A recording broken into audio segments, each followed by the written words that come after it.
días.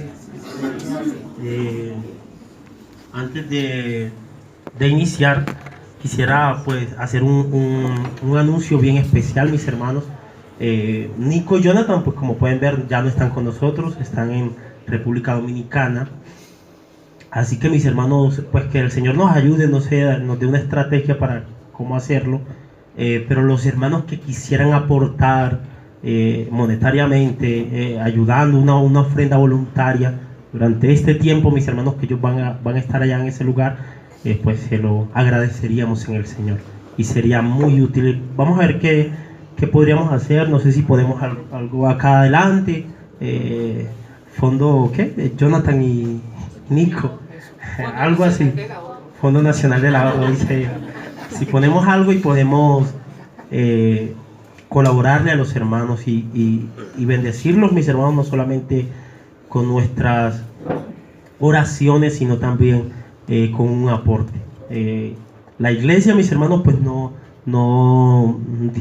tiene ahorita el dinero, para el presupuesto para poderlo hacer, así que pues contaremos con su apoyo voluntario en el Señor, mis hermanos. Así que quería dar ese anuncio, mis amados hermanos. También, mis hermanos, hace 8 días no estuve acá, estuve por la gracia del Señor en Bucaramanga y en San Gil compartiendo la palabra. Ahí extrañé la batería, eran solo himnos, pero bueno, me dijeron, hermano, ¿quiere algún himno en especial? Y, claro, Sublime Gracia. Sublime Gracia. No, nacional no. Y sí, mis hermanos, saludos del pastor en Santander. Muchos saludos, oren por él, ha estado quebrantado de salud. Oren por él para que el Señor pueda seguir obrando en su salud y le pueda ayudar de manera especial. Fue una enorme bendición, mis hermanos, poder estar en medio de esos hermanos en Bucaramanga y en San Gil también. Bueno, mis hermanos, abramos nuestra Biblia. ¿En dónde? Oseas. Bueno, yo quiero que la abramos en otro lugar, en Deuteronomio, capítulo 28.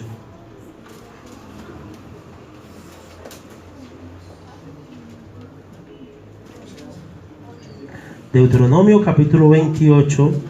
Pero antes de leer, mis hermanos, quisiera orar al Señor para que sea el Señor ayudándonos, guiándonos en esta mañana. Cuando a veces he leído estoy leyendo a veces el libro de Oseas, algunos capítulos y veo algunas cosas difíciles de entender, mis hermanos, muy difíciles y complicadas. Yo digo, ¿y en dónde nos metió el hermano Edgar a estudiar este libro de Oseas? Pero bueno, mis hermanos, damos gracias al Señor porque sabemos que Él nos guía de manera especial por medio de su palabra. Oremos, mis hermanos. Padre, gracias. Gracias te damos, Señor, por tu bendita palabra, Señor. Entendemos que eres soberano, Señor, y tú harás conforme tú quieras hacer en esta mañana, Señor. Pido que tú te puedas glorificar de una manera poderosa, Señor, que tú te puedas glorificar de una manera especial, Señor. Eres a quien los vientos obedecen, Señor. Eres soberano, haces como quieras en los ejércitos de los cielos y en los habitantes de la tierra, y no hay quien detenga tu mano, Señor. Yo te pido, Padre amado, que te agrades en salvar, que te agrades en edificar, en levantar, en restaurar, en animar a cada una de nuestras almas en esta mañana. Señor, usa tu palabra de una manera poderosa. Señor, usa tu palabra de una manera gloriosa para hablar a nuestros corazones, para ministrar nuestras vidas, Señor. Tu palabra dice, el profeta declara que tu palabra es como martillo que quebranta la piedra, Señor. Clamo a ti para que tu palabra en esta mañana pueda quebrantar los corazones duros, Señor. Pueda quebrantar nuestros corazones, Señor, de una manera poderosa. Tu palabra declara que es como espada de dos filos que penetra lo más profundo de nuestros corazones. Clamo a ti, Señor, para que tu palabra pueda penetrar lo más profundo de nuestros corazones, pueda discernir las intenciones de nuestros corazones, pueda discernir nuestros pensamientos, Señor. Tu palabra declara que ella es útil para enseñar, para corregir, para, Señor, corregir en justicia, a fin de que el hombre de Dios sea perfecto y capacitado para toda buena obra. Señor, clamo a ti que por tu Espíritu, por medio de tu palabra, tú puedas corregir en esta mañana, tú puedas animar en esta mañana, Señor. Regálanos una gran bendición en esta mañana por medio de tu palabra, Señor. Que podamos disfrutar tu palabra, que podamos ver las maravillas de tu ley en medio de tu palabra, Señor. Mira mis debilidades, Señor amado. Pero no, Señor, no la tomes en cuenta, Padre bueno. Tú uses tu gloria y tu poder en esta mañana para que tu nombre sea glorificado, para que tu nombre sea exaltado, mi amado Rey. Y tu pueblo, Señor, en esta mañana sea en gran manera edificado, Señor. Todo eso te lo pedimos en los méritos de Cristo Jesús. Y te damos gracias, Señor. Amén y amén. Deuteronomio 28, mis hermanos. Ya les digo el versículo. El pueblo de Israel, mis hermanos, como nación, conocía estas palabras. El pueblo de Oseas, de Israel, en el libro de Oseas, conocía las palabras de Deuteronomio capítulo 28. Si bien es cierto que el capítulo 28 del libro de Deuteronomio se aplica a la nación de Israel, como tal, mis hermanos, no se pudiera aplicar a la iglesia, pero la Biblia dice que todas las de Pablo declara en Romanos que todo lo que se ha escrito para ¿quién? Para nuestra enseñanza y para nuestra edificación. Pablo le dice a Timoteo, 2 de Timoteo 3, 16 y 17, que toda la escritura es inspirada por Dios. Cuando Pablo está hablando en 2 de Timoteo 3, 16, se está refiriendo al Antiguo Testamento, porque en ese momento el Nuevo Testamento no estaba escrito. Entonces, ese capítulo, mis hermanos, es útil para enseñarnos, es útil también para corregirnos. Así que no pudiéramos aplicarlo de una manera literal a la iglesia. Sí lo vamos a hacer al pueblo de Israel, no a la iglesia, pero hay dos grandes principios que pueden ser aplicados a la iglesia en el capítulo 28 del libro de Deuteronomio. Primer principio, mis hermanos, hay grandes bendiciones del Señor cuando le obedecemos. Segundo principio, hay terribles consecuencias cuando desobedecemos al Señor. Así que solo quisiera detenerme en la segunda parte, 28, capítulo 15 en adelante, mis hermanos. Dice 28, versículo 15 en adelante de Deuteronomio, mis hermanos. Capítulo 28, versículo 15. Dice: pero acontecerá, si no oyeres la voz de Jehová tu Dios, para procurar cumplir todos sus mandamientos y sus estatutos que yo te intimo hoy, que vendrán sobre ti todas estas maldiciones y te alcanzarán. Maldito serás tú en la ciudad y maldito en el campo. Maldita tu canasta y tu arteza de amasar. Maldito el fruto de tu vientre, el fruto de tu tierra, la cría de tus vacas y los rebaños de tus ovejas. Verso 19, mis hermanos: maldito serás en tu entrar y maldito en tu salir. Y Jehová enviará contra ti la maldición, quebrantó y asombró en todo cuanto quebranto y asombro en todo cuanto pusieres mano e hicieres, hasta que seas destruido y perezcas pronto a causa de la maldad de tus obras, por las cuales me habrás dejado. Jehová traerá sobre ti mortandad hasta que te consuma de la tierra a la cual entras para tomar posesión de ella. Jehová te herirá de tisis, de fiebre, de inflamación, de ardor, con sequía, con calamidad repentina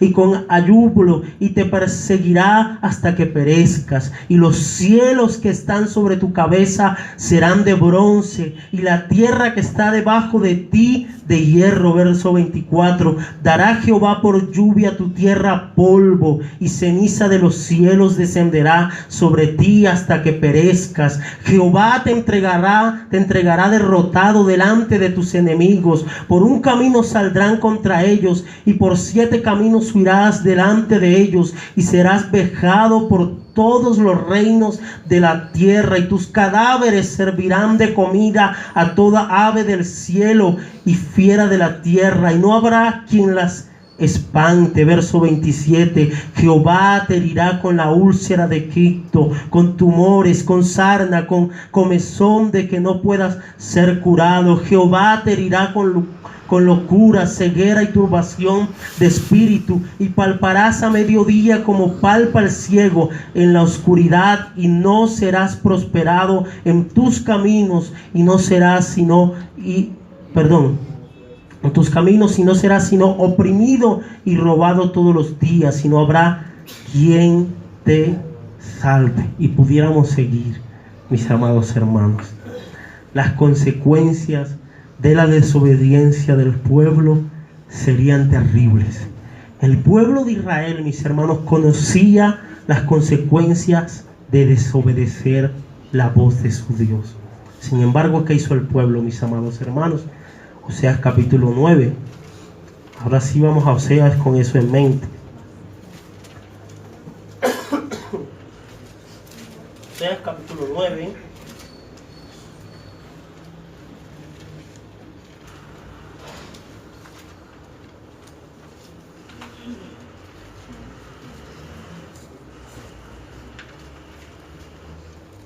Dice la palabra, mis hermanos. Voy a leer uno y ustedes leen el otro, ¿vale? No te alegres, oh Israel, hasta saltar de gozo como los pueblos, pues has fornicado apartándote de tu Dios, y amaste salario de ramera en todas las eras de trigo.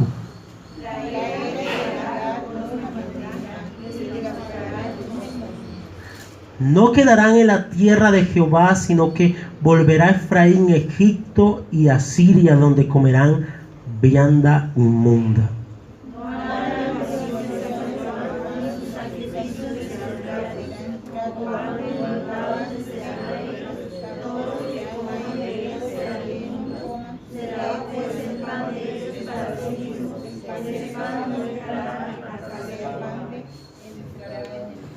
Versos 5. ¿Qué haréis en el día de la solemnidad y en el día de la fiesta de Jehová?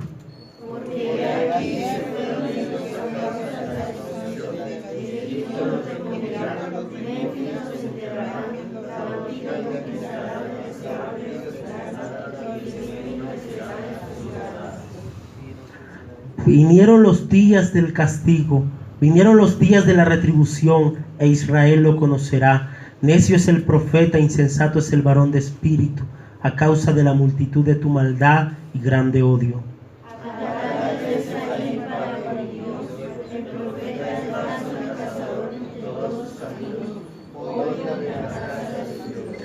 Llegaron hasta lo más bajo en su corrupción, como en los días de Gabaa. Ahora se acordará de su iniquidad, castigará su pecado.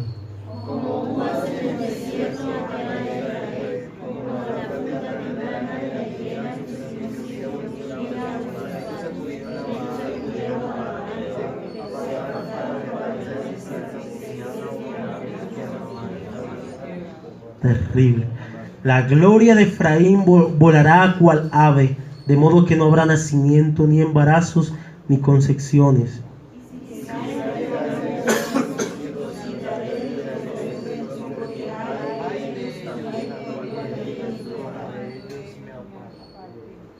Efraín, según veo, es semejante a Tiro, situado en lugar delicioso, pero Efraín sacará sus hijos a la matanza.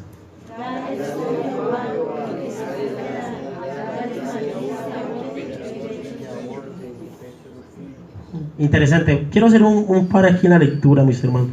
Dales, oh Jehová, lo que les has de dar. Dales matriz que aborte y pechos enjutos. Es como si el profeta, como si Dios le dijera al profeta, bueno, ¿qué crees tú que se merece? Y el profeta le dice, bueno, dales esto. Ellos se merecen esto. Dales, oh Jehová, lo que le has de dar. Dales matriz que aborte y pechos enjutos. Toda la maldad de ellos fue en Gilgal. Allí pues les tomé aversión por la perversidad de sus obras. Los echaré de mi casa, no los amaré más. Todos sus príncipes son desleales.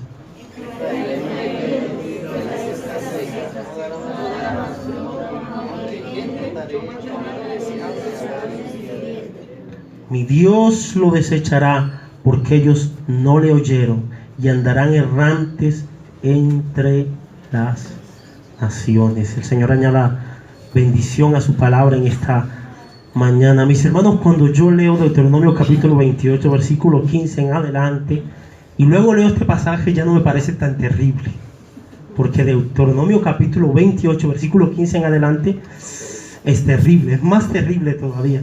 Y el pueblo conocía esas cosas, mis hermanos. El pueblo sabía que no le convenía desobedecer a Dios. Sin embargo, desobedeció al Señor. Ahora tiene que atenerse a las consecuencias. Mis hermanos, antes de entrar en el estudio como tal del capítulo 9, quisiera llamar vuestra atención sobre el capítulo 8, versículo 14. Capítulo 8, versículo 14, donde el pueblo de Israel hace algo espantoso.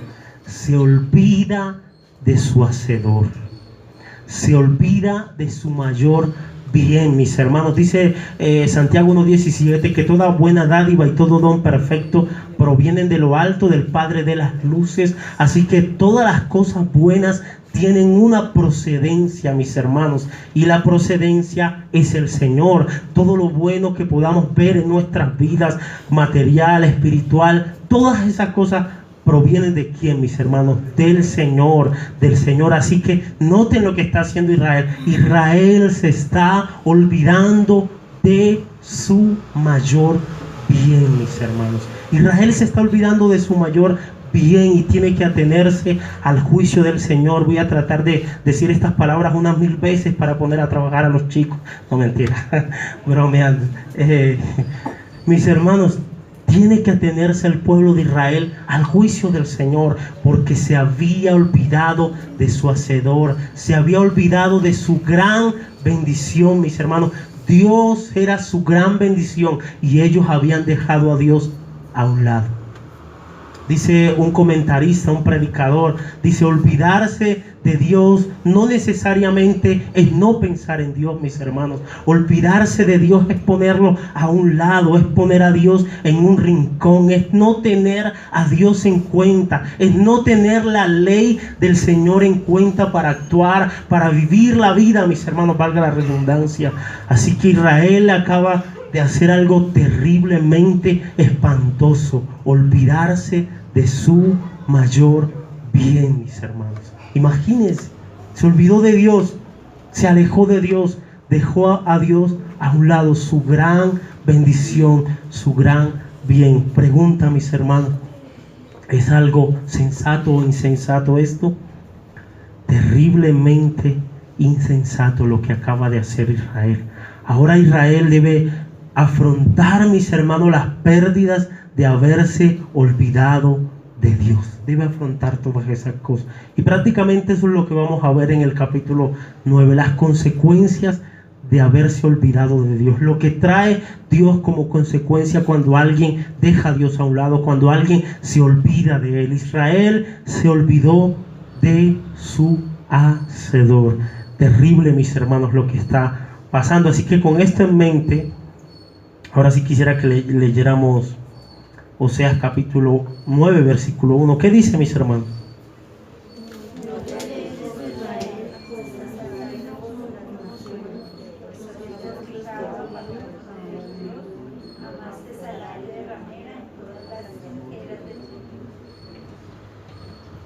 El profeta le dice: no te alegres, oh Israel, Mis hermanos, en Israel se hacían algunas fiestas, se acostumbraban a hacer algunas fiestas. Entre esas se hacía la fiesta de la cosecha.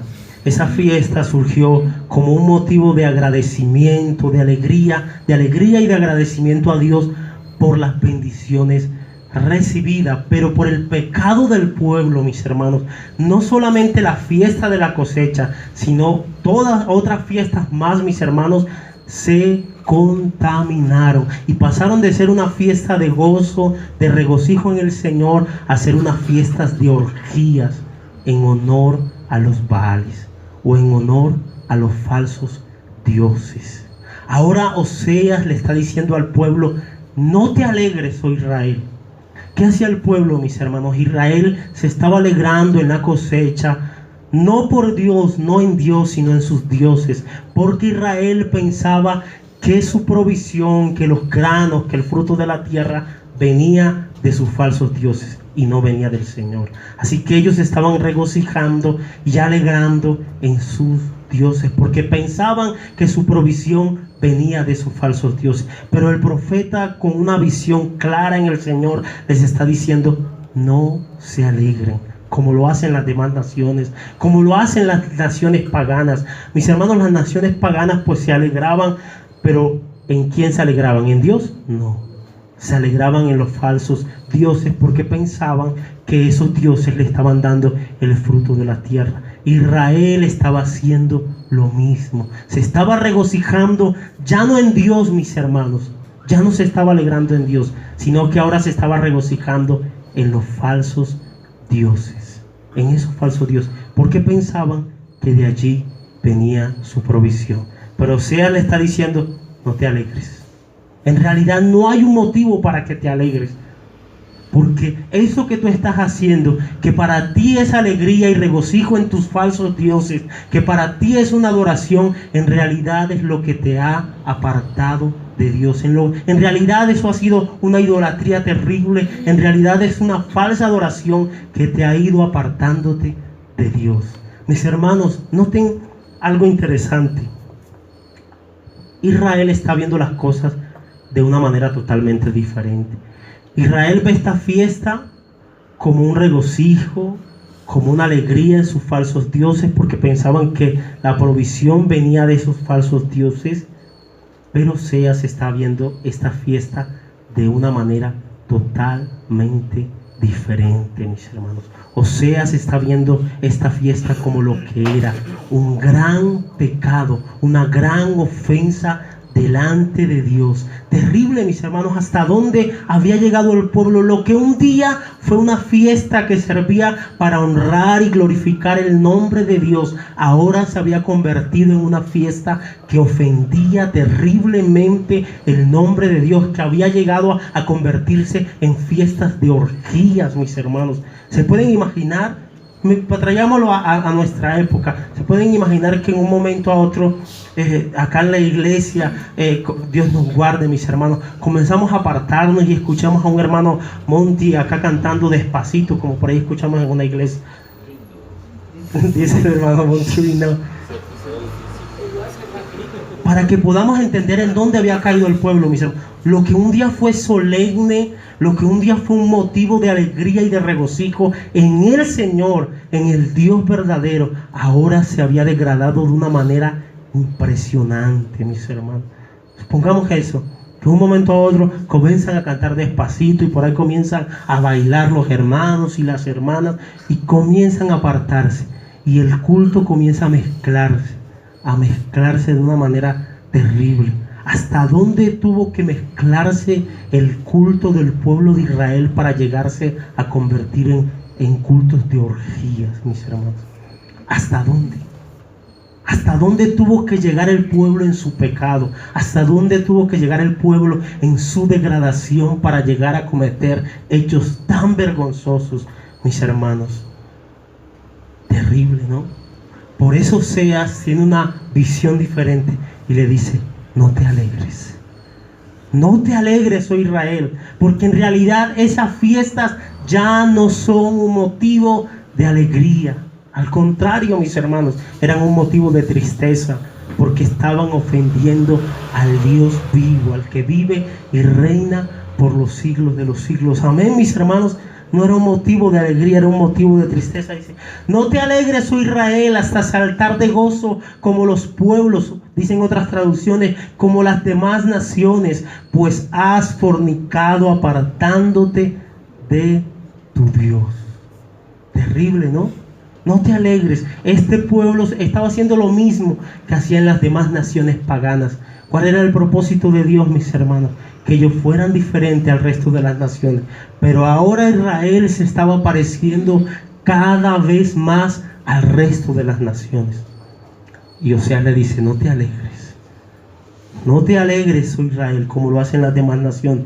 Y con una manera y con una visión clara, mis hermanos, el profeta le dice: amaste salario de ramera en todas las eras de trigo. Mis hermanos, el pueblo pensaba que el pago que sus dioses le daban por su adoración era el fruto de la tierra. Ellos pensaban eso. Y el profeta le dice: amaste salario de ramera. Y tremenda comparación, mis hermanos. Imagínense una ramera que busca que le paguen.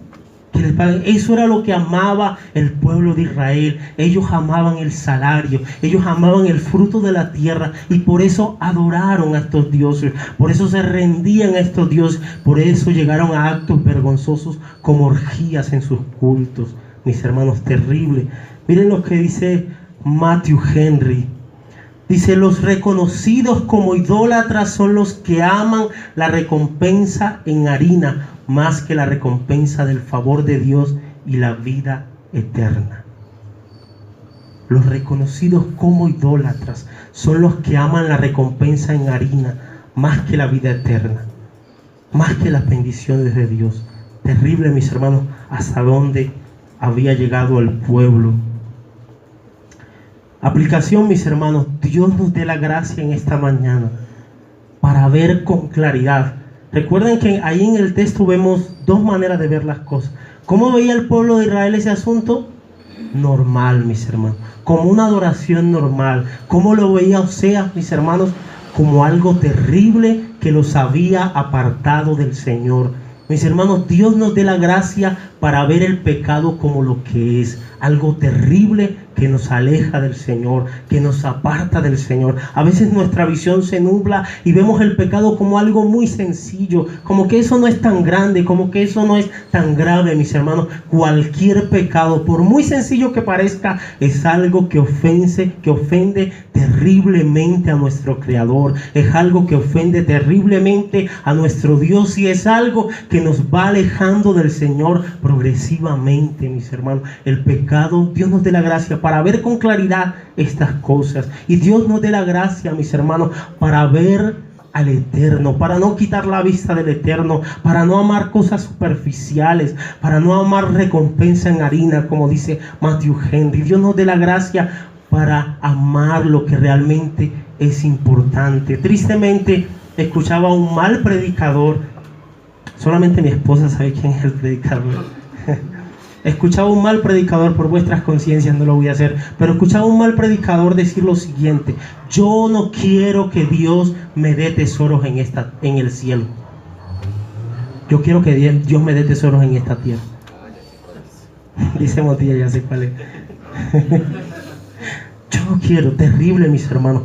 Triste por este predicador, porque lo que la palabra enseña es que no hagáis tesoros en esta tierra, donde la polilla y el orín pueden hurtar. Más bien hacer tesoros en los cielos, donde la polilla ni el orín pueden hurtar, y donde esté vuestro tesoro, allí estará vuestro corazón, mis hermanos. Es lo que enseña la palabra. Dios nos dé la gracia para amar lo que realmente tiene valor eterno, mis hermanos. El pecado desvía nuestra mirada del Señor. El pecado quita nuestra mirada del Señor y hace que la colocamos en cosas vanas, en cosas efímeras, en cosas pasajeras, en cosas que no son realmente importantes, mis hermanos. Eso hace el pecado. El pecado hace que vivamos para este mundo. El pecado hace que vivamos para nosotros. Pero una visión clara y solamente el Señor y la obra del Señor hace que no vivamos para nosotros, sino para aquel que murió y resucitó por nosotros. Segunda de Corintios 5:17, si no estoy mal, no recuerdo el texto exactamente, dice la palabra que para que los que viven ya no vivan para sí, sino para aquel que murió y resucitó por ellos. Amén, mis hermanos. Dios nos dé la gracia y nos ayude. Quería hacer esa pequeña aplicación, mis hermanos. Dios nos dé la gracia y nos ayude. Verso 2, ¿qué dice?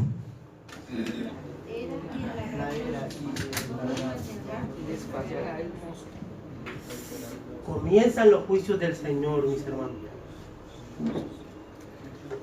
Comienza las consecuencias del pecado de Israel. Ahora vamos a entender un poquito más por qué el profeta le está diciendo al pueblo: no te alegres, no te alegres. Dice: la era y el lagar no los mantendrán, y les fallará el mosto. No te miren cómo lo dice la Nueva Traducción Viviente. Ahora tus cosechas serán insuficientes para alimentarte. No habrá uvas para hacer vino nuevo. Noten el juicio del Señor, mis hermanos. Dios viene ahora con su juicio. Recuerden lo que dice Deuteronomio 28:15 en adelante, las consecuencias que tendría el pueblo por desobedecer. Ahora Dios le dice: no te van a sostener, el alimento será insuficiente para alimentarte. El vino no podrá producir, la tierra no será una tierra fructífera. La tierra no podría alimentar al pueblo. La pregunta es: ¿y por qué, mis hermanos? Bueno, sencillamente porque el pueblo iba a ser exiliado y por lógicas razones ya no disfrutaría de la tierra, ni del fruto de la tierra donde estaba ubicado. Recuerden, mis hermanos, que el reino del norte sería sacado de esa región. Los asirios vendrían y sacarían al pueblo de allí. El pueblo sería desolado, el pueblo sería quitado de allí, la tierra sería desolada, y este pueblo no podría ser alimentado por los frutos de la tierra. Dios le demostraría a este pueblo que el alimento, que el fruto de la tierra no provenía de sus falsos dioses. Dios le demostraría a este pueblo que el fruto de la tierra provenía de Él, mis hermanos, y solamente de Él, que la provisión solamente venía de Jehová, que la provisión solamente venía del Señor. El pueblo habría de entender en el exilio que Dios era su gran proveedor, que Dios era el que suplía todas sus necesidades, pero en este momento tristemente no lo está entendiendo. Dios tiene que entrar a tratar fuertemente con el pueblo para que pueda entender estas cosas. A veces, mis hermanos, Dios tiene que tratar fuertemente con nosotros, fuertemente con nuestra economía, fuertemente con nuestra salud, para que podamos entender que nuestra provisión proviene de Dios y solamente de su gracia, mis hermanos, que no proviene de nada externo, que no proviene de nuestro trabajo, que no proviene de nosotros, sino solamente de Él, mis hermanos, solamente de Él. A veces Dios tiene que tratar fuertemente y sacudir nuestras vidas para que podamos entender que solamente Él es nuestro proveedor, que solamente Él es nuestra provisión. Dios nos dé la gracia, mis hermanos, y nos ayude en gran manera. Terrible lo que estaba pasando. Matthew Henry dice, antes de citar a Matthew Henry, quisiera decir, mis hermanos, el pueblo entraría en una gran necesidad, en una gran hambre físicamente. Pero lo terrible de esto, mis hermanos, no era el hambre física. Dice Matthew Henry: no hay nada más espantoso que el hambre del alma. No hay nada más espantoso. La gracia de Dios, la presencia de Dios sería retirada del pueblo de Israel y el pueblo comenzaría a experimentar un gran hambre, mis hermanos. Pero escuchen, un gran hambre espiritual, pero un gran hambre que no podría saciar. Un hambre de Dios que no podría saciar, porque estaría en el exilio, sin templo. sin nada, estaría allá. Y Dios se alejaría de ellos y trataría con ellos fuertemente, mis hermanos. Quisiera leerles otro comentarista llamado Stuart. Dice lo siguiente. Él se pregunta, interesante pregunta que se hace este hombre: ¿dónde están los israelitas? Respuesta de este hombre: donde han estado siempre, no lejos de sus amantes ilegítimos como Baal. Por eso Dios echará a Israel de su casa, la tierra de Israel. Terrible, mis hermanos. Este hombre se pregunta, ¿dónde está Israel? Donde han estado siempre, no lejos de sus amantes. Por eso Dios los echará de su casa. Por eso Dios los echará de la tierra donde los había puesto, mis hermanos. El juicio de Dios indudablemente vendría sobre este pueblo, y nada podría detener el juicio del Señor sobre este pueblo.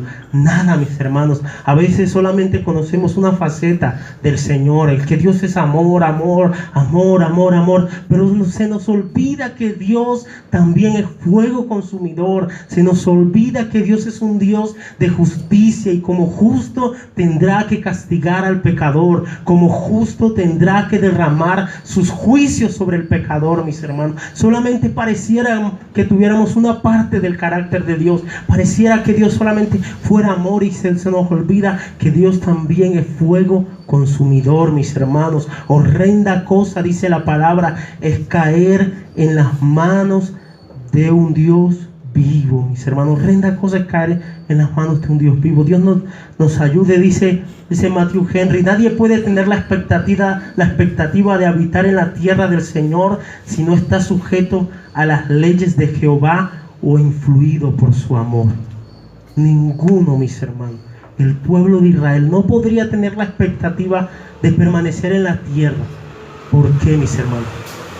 En el capítulo 8 dice que ellos habían desechado la ley de Dios. ¿Habría alguna razón para que Dios los dejara en la tierra?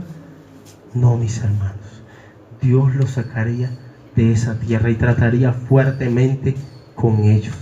Aquellos que no se sujetan a la ley de Dios no pueden tener la expectativa de habitar la tierra. En estos días que hemos estado hablando de la tierra nueva y cielos nuevos, mis hermanos, el Salmo 37 es un salmo que me encanta mucho, que solemos leer mucho con mi esposa.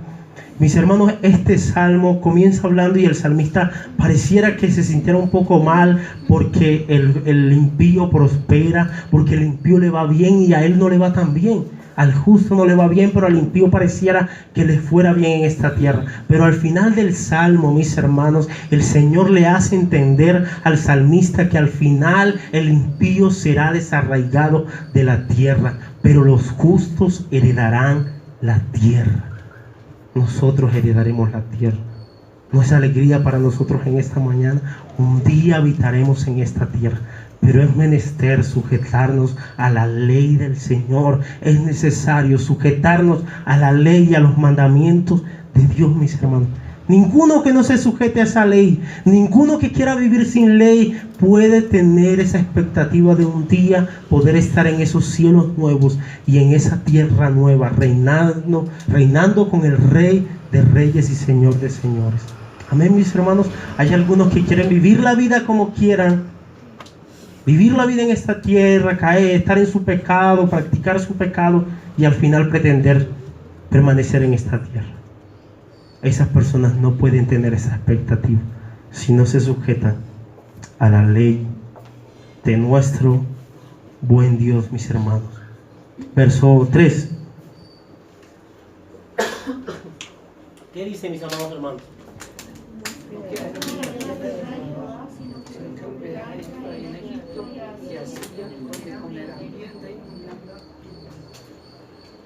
Terrible, mis hermanos. Terrible, terrible. Prácticamente este texto, mis hermanos, es una explicación del versículo 2. Dice: no quedarán en la tierra de Jehová, sino que volverá Efraín ¿a dónde? A Egipto y a Siria, donde comerán vianda inmunda. Noten cómo lo dice la Nueva Traducción Viviente: ya no podréis quedarte aquí en la tierra del Señor. En cambio, volverás a Egipto y en Asiria comerás alimentos ceremonialmente impuros. Tremendo, mis hermanos. Eso lo dice la Nueva Traducción Viviente. Israel no se quedaría en la tierra. Dios lo sacaría de esa tierra. Dice, no te quedarás en la tierra del Señor, sino que volverá Efraín a Egipto. Cuando el profeta usa la palabra Egipto, mis hermanos, la palabra Egipto se está usando como un simbolismo para indicar, no como algo literal, como un simbolismo, yo creo es como un simbolismo para indicar que el pueblo volvería a la cautividad de Israel. ¿Recuerdan cuántos años fue que duró el esclavo? En más de 400 o 430 años. Terrible, mis hermanos. No está diciendo que va a durar lo mismo, ¿no? Sino que el pueblo volverá a la cautividad, mis hermanos. Y en esa salida del pueblo de Israel pasarían cosas terribles. El pueblo llegaría a situaciones terribles, como cuáles, mis hermanos, como llegar a comer comida inmunda o ceremonialmente inmunda para un judío. Mejor dicho, cuando ellos llegaran a Egipcio, les estaría esperando un buen chicharrón. Lechona, imagínense. Una buena lechona en Egipto, mis hermanos. Ellos recuerden que para un judío comer cerdo era algo terrible. Ellos sufrirían las consecuencias y el juicio del Señor por causa de su pecado, mis hermanos. Terrible, ¿no?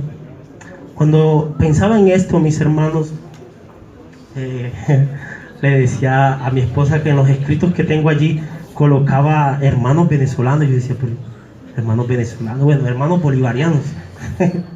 No, mis hermanos, cuando estaba pensando en esto que le pasó al pueblo, que llegaron los asirios, lo sacaron de allí y se lo llevaron a otra tierra extraña, ajena. Cuando yo veo a los venezolanos, mis hermanos, en los buses, pasando necesidad, pasando cosas terribles, yo digo, uy, es tremendo lo que esas personas están pasando, y sobre todo estar en una tierra extraña, estar en una tierra, en un país ajeno. Debe ser muy duro, digo yo, debe ser muy duro para estos venezolanos. Pero cuando pensaba en esto, me remonto a la historia de Israel, al pueblo de Israel, y yo digo, tremendo, tuvo que ser bien difícil para el pueblo estar en una tierra extraña. Escuchen, los venezolanos están en nuestro país como libres, no están como cautivos, pero el pueblo de Israel estaba en Asiria, no como libres, sino como un pueblo cautivo, como un pueblo secuestrado, mis hermanos, sujeto a vejámenes, sujeto a cosas tremendas, a cosas terribles. Yo decía, interesante. Por lo menos los venezolanos tuvieron la oportunidad de tomar una decisión en sus vidas y de decir, bueno, aquí ya no hay trabajo, no hay nada que comer, me tengo que ir, me voy para Colombia a buscar algo de comer para alimentar a mis hijos, a mis hijas, a mi familia. Pero el pueblo de Israel no tuvo la oportunidad de decidir eso. Un momento a otro llegan los asirios y obligados los sacan de la tierra. ¿Pero por qué, mis hermanos? Por la consecuencia de su pecado, por el juicio del Señor. Por eso, mis amados hermanos, y uno dice, tremendo a lo que se tuvo que exponer Israel. Pues de pronto para nosotros es chévere comernos unas costillitas de cerdo, comernos un chicharrón con envuelto de yuca, en mi caso. Sí, chévere, pero para un judío no, mis hermanos. Para un judío era algo terrible. Para un judío era algo inmundo, era algo que él sentía que lo contaminaba, y estar obligado a disfrutar de eso en otra parte. Tremendo, ¿no? Hasta donde, de hecho, hasta el sol de hoy, cuando alguien va para Jerusalén, en el avión dice, esta comida está libre de carne de cerdo, para que se sientan tranquilos los que van viajando, porque ellos son cuidadosos con ese tema. Así que, mis hermanos, tremendo. ¿Recuerdan hasta dónde tiene que llegar una persona, mi hermano, en la consecuencia por su pecado? ¿Hasta dónde? ¿Recuerdan al hijo pródigo? ¿Recuerdan cuando se fue de la casa del padre y llegó a una situación tan precaria que se alimentaba de la comida de los cerdos? Ni eso se podía comer. Imagínate. Tremendo, ¿no? ¿Hasta dónde puede llegar una persona en la consecuencia por su pecado? Y otra pregunta, ¿hasta dónde podría llegarse nuestro Señor en sus juicios? Por poner un ejemplo, hay un caso en Corintios, mis hermanos, de un hombre que su pecado lo llevó tan lejos, que Pablo tuvo que decir que el tal se ha entregado a Satanás para que al final su espíritu sea salvo. ¿Hasta dónde Dios tiene que obrar en sus juicios para tratar con una persona? Tremendo, ¿no, mis hermanos? Dios nos dé la gracia y nos ayude en gran manera. Este pueblo había llegado a situaciones bien terribles, y de eso ellos sentirían el juicio del Señor de una manera aguda, mis hermanos, aguda. Ellos entenderían que Dios estaba tratando con ellos fuertemente. Verso 5, ¿qué dice?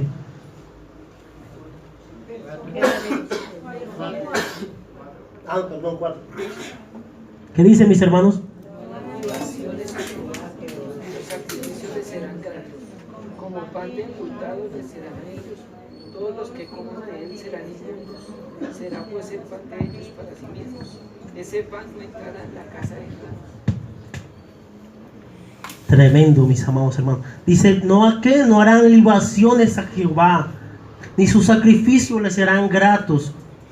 Como pan de enlutados les serán a ellos, todos los que coman de él serán inmundos. Será pues el pan de ellos para sí mismos, ese pan no entrará en la casa de Jehová. Noten cómo lo dice la Nueva Traducción Viviente. Allí no presentarán ofrendas de vino al Señor, y ninguno de tus sacrificios lo agradará. Serás inmundo como el alimento tocado por una persona que está de luto. Todo el que presente tales sacrificios quedará contaminado.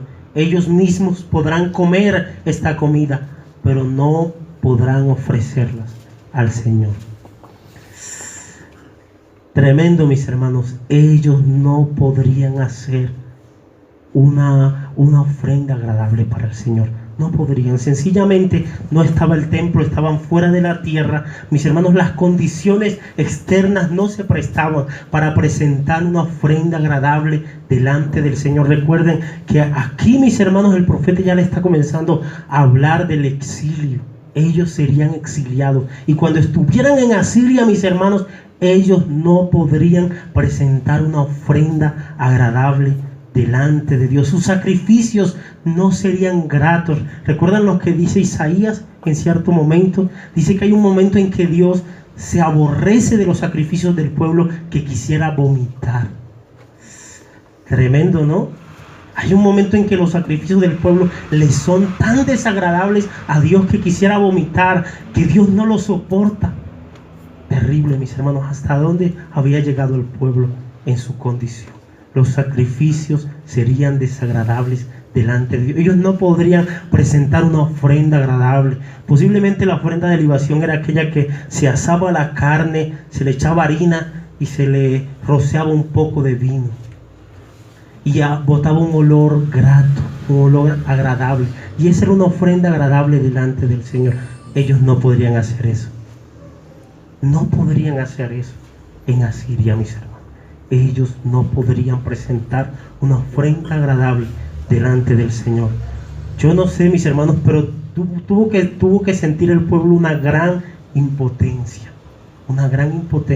en Asiria, mis hermanos, de poder querer presentar algo agradable para Dios, cuando ya estaba pasando por las consecuencias, por el juicio del Señor. Sin embargo, no poderlo hacer fue terrible. ¿Qué más dice? Dice, ni sus sacrificios les serán gratos, como pan de enlutados les serán a ellos. Recuerdan que para un judío, un cadáver, mis hermanos, era algo que inmundo, era algo inmundo. Entonces era como si para ellos la ofrenda que ellos recibían y presentaban delante de Dios iba a significar como el pan que daban en un velorio, y ese pan estaba ceremonialmente inmundo. La ofrenda que ellos presentaran delante de Dios iba a ser una ofrenda inmunda, una ofrenda que desagradaba desagradaba al Señor, mis hermanos. Tremendo, ¿no? Y todos los que tomaran ese pan y todos los que hicieran ese sacrificio, de igualmente serían inmundos. Y dice el texto, el pan les servirá para su comida, es decir, podrá alimentarlos. Ese pan sí se lo pudieran comer, pero no les servirá para hacer una ofrenda al Señor. Sencillamente porque en Asiria no tendrían el templo. No podía entrar en la casa de Jehová, porque el templo no estaba en Asiria. ¿Estaba en dónde? En Jerusalén, mis hermanos. Así que el pueblo está viviendo consecuencias terribles de su pecado, mis hermanos. Y no solamente las consecuencias de su pecado por un lado y el juicio del Señor por otro, mis hermanos. Dios estaba derramando sus juicios sobre este pueblo de una manera bien terrible. Que Dios nos dé la gracia para poder entender. Verso 5, ¿qué dice, mis hermanos?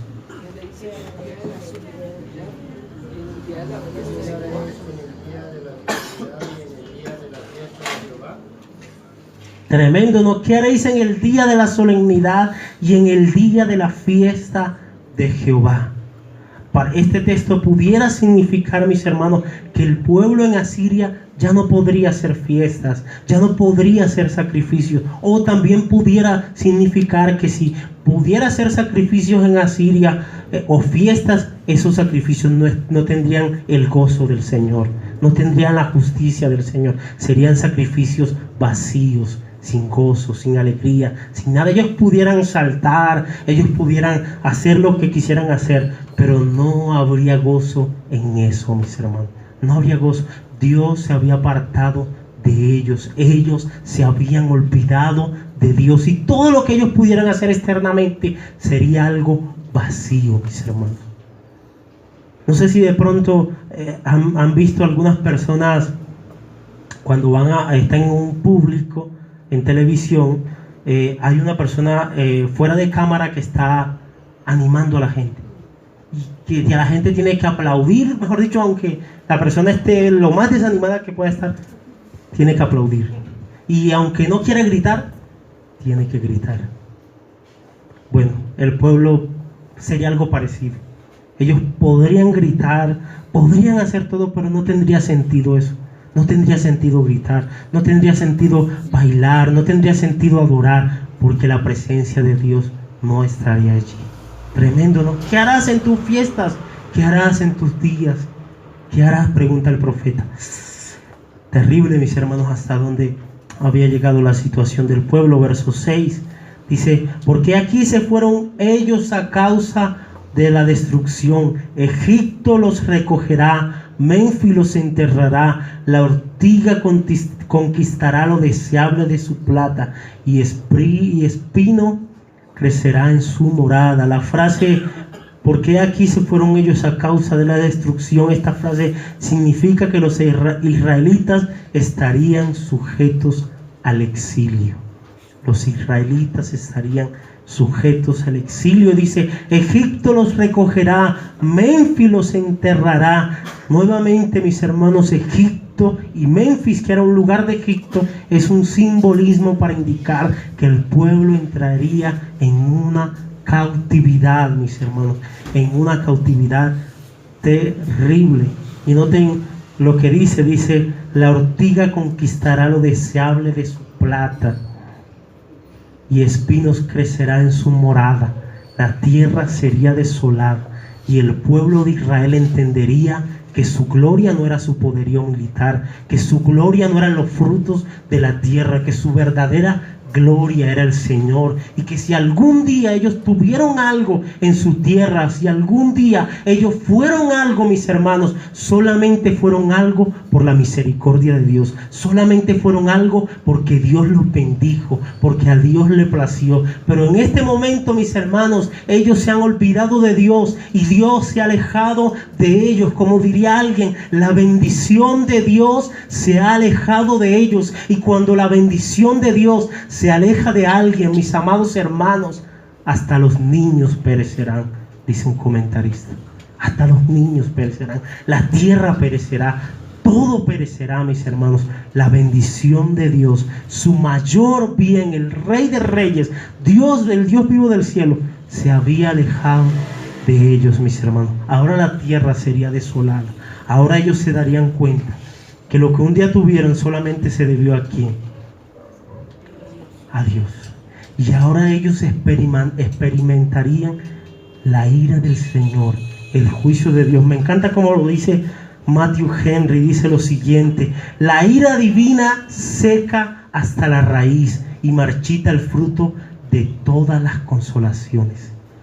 Terrible, mis hermanos. La ira divina, dice, seca hasta la raíz y marchita el fruto de todas las consolaciones. Es como si cuando alguien cae sobre la ira divina, no hay nada que lo pueda consolar. No hay nada que lo pueda consolar. Nada, absolutamente nada. Dios marchita todas las consolaciones. No hay un lugar donde pueda huir. No hay. Por algo la Biblia dice, reitero el texto nuevamente: horrenda cosa es caer en las manos de un Dios vivo. Este pueblo había caído en las manos de un Dios vivo y estaba siendo fuertemente tratado por el Señor. El juicio de Dios estaba derramándose sobre este pueblo. Tremendo, ¿no, mis hermanos? ¿Hasta dónde? ¿Hasta dónde puede llegar una persona en su consecuencia, en su pecado y en la ira del Señor? Noten como lo dice un comentarista: muy justo es que Dios haga juicios a quienes desprecian su oferta de misericordia. Justo es, mis hermanos, que Dios derrame sus juicios a quienes desprecian su oferta de misericordia. ¿Y por qué justo? Bueno, primero que todo porque la Biblia dice que en Dios no hay injusticia alguna. Y por otro lado, la Biblia dice que Dios es justo y que debe castigar al pecador y que debe derramar su ira sobre el pecador. Mis amados hermanos, gracias a Dios por Jesucristo, porque Él se hizo propiciación por nosotros. Él recibió la ira del ofendido por nosotros. La ira, mi hermano Héctor, la ira, mis hermanos, que se iba a derramar sobre ti por toda una eternidad en el infierno, Cristo la recibió en la cruz del Calvario por nosotros. Eso es realmente glorioso. Pero si hubiera alguien, mis hermanos, que no conoce al Señor todavía, si cree en Cristo, si se arrepiente y cree en Cristo, Cristo habrá pagado la ira de Dios, la ira del Padre por él. Pero si no cree en Cristo, esa persona tendría que pagar la ira de Dios en el infierno por toda una eternidad. Alguien tiene que pagar, o el pecador en el infierno, o Cristo en la cruz del Calvario. Gracias a Dios por Jesucristo, porque Él pagó por nosotros y recibió la ira del ofendido, la ira del Padre, y hasta la última gota de su ira, Cristo la consumió. Y pudo decir en la cruz del Calvario: tetelestai, consumado es, totalmente pagado. Cristo pagó la consecuencia de nuestra maldad, de nuestro pecado, mis hermanos. Dios nos ayude. ¿Cómo voy de tiempo? Dice el texto, verso 7. No tengo afán, mis hermanos, no tenemos afán, porque dentro de 8 días pues seguiremos con el capítulo 9. Dice: vinieron los días del castigo, vinieron los días de la retribución, e Israel lo conocerá. Necio es el profeta, insensato es el varón de espíritu, a causa de la multitud de tu maldad y grande odio. Dice el profeta: vinieron los días del juicio. Por fin, es como si dijera: por fin vinieron los días del juicio. Cuando estábamos en la academia en República Dominicana, uno de los profesores nos dijo: mis hermanos, estoy leyendo los libros, los profetas menores. Y en los profetas menores escucho hablar de juicio, de juicio, de juicio y de juicio. Pero yo no veo cuándo Dios termina de derramar su juicio. Como que Dios pareciera que hablara de juicio y de juicio, pero nunca lo derrama. Y mis hermanos, este pastor decía, pero él entendía que era por la misericordia de Dios, solamente por la misericordia de Dios, que no eran derramados los juicios del Señor. Dije mucho juicio rápido, ¿cierto? No había caído en cuenta. Qué pena, chicos, con ustedes. Eso sí no lo hice a propósito. Lo demás juicio sí lo hice a propósito para ponerlos a trabajar. Mis amados hermanos, y él hablaba acerca de eso, y él decía, él entendió que se trataba de la misericordia de Dios. Mis hermanos, vendrá un juicio sobre esta tierra, y un día será derramado, y quizás no ha venido, porque la Biblia enseña que Dios no quiere que nadie perezca, sino que todos procedan al arrepentimiento. Pero un día vendrá el juicio del Señor, un día vendrá, mis hermanos, y nada podrá detener ese juicio, ese gran juicio global, porque este es un juicio para una nación, mis hermanos, pero un día vendrá un juicio no para una nación, sino para todas las naciones de la tierra, para todas las naciones de la tierra, y nada ni nadie podrá detener ese juicio del Señor.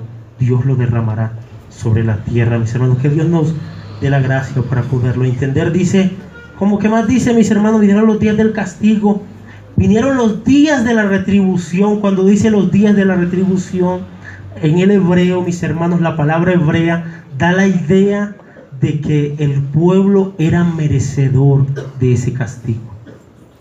Eso es lo que da la idea del hebreo. El hebreo da la idea de que el pueblo merecía ese castigo. ¿Y por qué, mis hermanos? Porque en Dios no hay injusticia alguna, y porque el pecador merece ser castigado. Romanos 6:23, que dice, mis hermanos, la paga del pecado es muerte, mas la dádiva de Dios es vida, vida eterna, vida en abundancia. Así que el pueblo merecía eso. Me perdí, mis hermanos, donde voy. Dice 7. Si vinieron los días del castigo, vinieron los días de la retribución. Reitero, la palabra hebrea da la idea de que el pueblo merecía ser castigado por la fornicación espiritual, por su pecado. Dice, necio es el profeta, insensato es el varón de espíritu a causa de la multitud de su maldad. ¿Y qué? Y grande odio. Mis hermanos, habían unos profetas allí en medio de Oseas que eran unos profetas necios, unos profetas mentirosos, unos profetas que profetizaban solo ¿qué? Prosperidad y solo cosas bonitas. En medio del pueblo no solamente se había levantado un hombre de Dios como Oseas, sino que también se habían levantado falsos profetas que profetizaban cosas bonitas al pueblo. Así que se pueden imaginar cómo sonaba la profecía de Oseas en medio de ese contexto. Posiblemente la profecía de Oseas sonaba para algunos oídos como algo extraño, como algo raro, pero Oseas era un verdadero profeta, un hombre de Dios, y la palabra que Dios había traído por medio de él se cumpliría. Mi hermanos, toda la palabra que Dios trajo por medio del profeta Oseas se habría de cumplir. Pero habían algunos profetas necios que estaban allí, que solamente profetizaban cosas bonitas. Es como si como si un día de esto invitaran a Edgar a una iglesia donde se predica el evangelio de la prosperidad, y se para Edgar y le dice, Dios los va a dejar sin casa, sin carro y sin nada, para que puedan entender que deben depender de él. Lo apedrean, ¿no? Claro, mis hermanos. Bueno, Oseas estaba en medio de un contexto como ese. Mientras que algunos profetas necios, mientras que algunos varones que se habían apartado del Señor, que estaban hablando por medio de un espíritu de mentira, y decían cualquier cosa mentirosas y cualquier barrabasadas, mientras que esos profetas mentirosos le decían al pueblo, tú, Israel, vas a ser una gran nación, vas a ser prosperada, vas a hacer esto y esto y esto. El profeta le decía, Israel, tú vas a ser desolada, vas a ser quitada de esta tierra, el Señor te va a llevar en exilio. El mensaje de Oseas era muy diferente al mensaje de esos profetas. Tremendo, ¿no, mis hermanos? ¿Hasta dónde se había degradado? De hecho, si ustedes leen Amós, no sé si es 7:14, si no estoy mal, el título de profeta se había degradado en esos tiempos, que el profeta Amós dice, yo no me quiero llamar profeta, yo me quiero llamar un boyero, un pastor de ovejas, un trabajador. Porque en ese momento estaba de moda, mis hermanos, los profetas profesionales, aquellos que solamente los contrataban para que le dijeran cosas bonitas, cosas chéveres, cosas especiales. Pero en medio de ese contexto, Dios había levantado un hombre como Oseas para decir las cosas tal cual eran. La aplicación de estas cosas y la conclusión de este mensaje la veremos dentro de 8 días, mis hermanos. Oremos al Señor y démosle gracias a Dios por su gloriosa y bendita palabra. Gracias, Señor. Gracias por tu palabra que nos bendice en gran manera. Tú sigas obrando en medio de nuestras vidas, Señor. Por medio de ella, cuán terrible, Señor, es al que alguien se aparte, se aleje de ti, Señor. Cuán terrible es que alguien caiga bajo tus juicios, Señor. Ayúdanos y gracias te damos porque estamos escondidos en Cristo y amparados en Cristo, Señor. Gracias por nuestra salvación, gracias por nuestra redención, gracias, Cristo, porque tú pagaste, Señor, recibiste la ira del ofendido por nosotros, Rey. Gracias te damos, Señor. Pido que tu palabra pueda correr en medio de nuestros corazones y ser glorificada. Edifica nuestras almas, nuestras vidas, Señor, por medio de tu palabra. Gracias te damos, Padre bueno, en el nombre de Jesús. Amén y amén. Que en 15 minutos en el salón de los chicos, para los que tienen